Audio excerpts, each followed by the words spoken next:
Hello everyone, তোমরা সবাই কেমন আছো? আশা করছি তোমরা সবাই ভালোই আছো। তো আজকে আমি তোমাদের সাথে একটা রেসিপি শেয়ার করব, শাহি টুকরা। তো ব্রেডগুলোকে ট্রায়াঙ্গেল শেপে কেটে নিয়েছি, তারপরে এগুলোকে রিফাইন তেলে ভেজে নিতে হবে। তোমরা চাইলে ঘিয়ের মধ্যে ভাজতে পারো, তো আমার কাছে ঘি ছিল না, তাই আমি রিফাইন তেলে ভেজে নিয়েছি। দেখতে পাচ্ছ, ভালো করে একদম লাল লাল করে ভেজে নিতে হবে। তারপর এখানে দুধটাও জাল দিয়ে দিচ্ছি। এই যে দেখো, দুধটাকে ভালো করে জাল দিয়ে দিতে হবে। পাউডার দুধও দিয়ে দিলাম।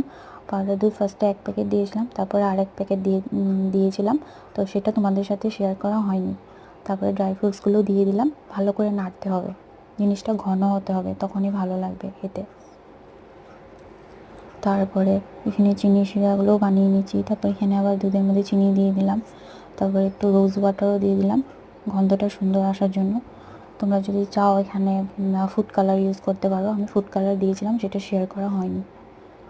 ঠিক আছে, আর যদি ভিডিওটি ভালো লাগে লাইক, কমেন্ট, শেয়ার, সাবস্ক্রাইব করে দিও। আশা করছি তোমাদের ভিডিওটি ভালো লাগবে। দেখো, চিনি শিরাটাও বানানো হয়ে গেছে। দেখো, বাই বাই।